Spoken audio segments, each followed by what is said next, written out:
So if you would tell me your name and where you are working right now. My name is Taner Akcam. I'm working at the University of Minnesota at the History Department. I'm visiting professor at the university. And tell me a little bit about yourself, your past, where you were born, where you've been living, what your relationship is to the Armenian question. I was born in Turkey and then left Turkey in 1978. And since 1978, I've been living in Germany. I'm a German citizen also. And in 1980s, I started working at a research institute in Germany. And my first topic was the history of torture, history of violence in Ottoman Empire. And during my research, I first encountered with the Armenian problem, what they called in Turkey today, and especially the massacres during the Abdülhamit period, and it raised my interest, and since then I'm working on Armenian genocide.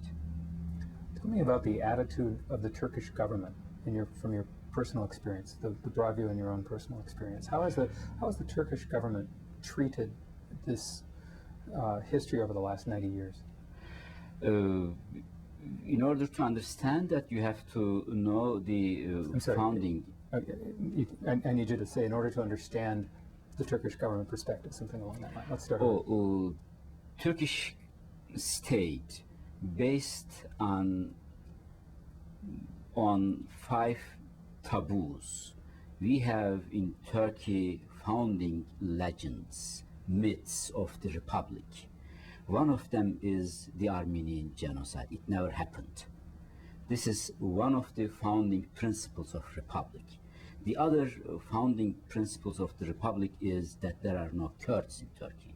There are mountain Turks.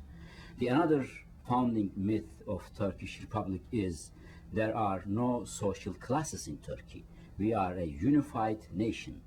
This sort of legends, myths are the Gründung elements of the Turkish Republic, and we had provisions in Turkish criminal code. If you, for example, mentioned in 1960s, 70s, 80s that there are Kurds in Turkey living, then it was punishable.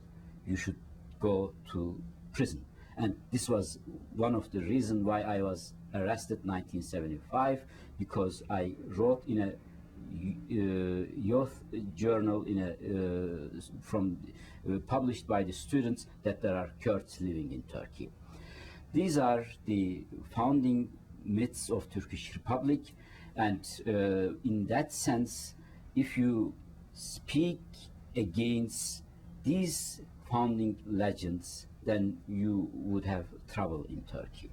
And today, on the way of European Union, these all taboos lifting one after another. Now, in society, there is a movement. This civil society talks on that problem, and there's discussions going on that issues, and it is not anymore a point of punishment and so on. But still, these were the basic myths in Turkish society, and it was not easy to talk on that issue. Today, that's why the basic problem in Turkey regarding the Armenian genocide is that it is a problem of freedom of speech.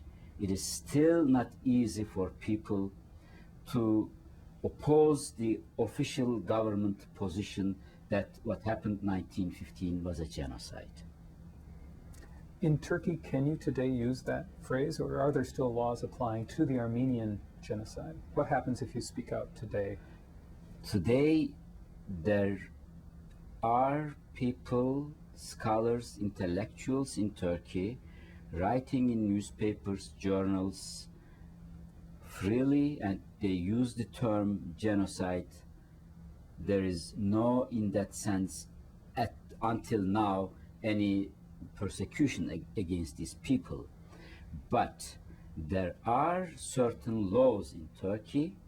This is the new criminal law in Turkey, which was passed through the parliament last October. And according to Article 305, it is forbidden to use the term genocide in order to describe the events 1915.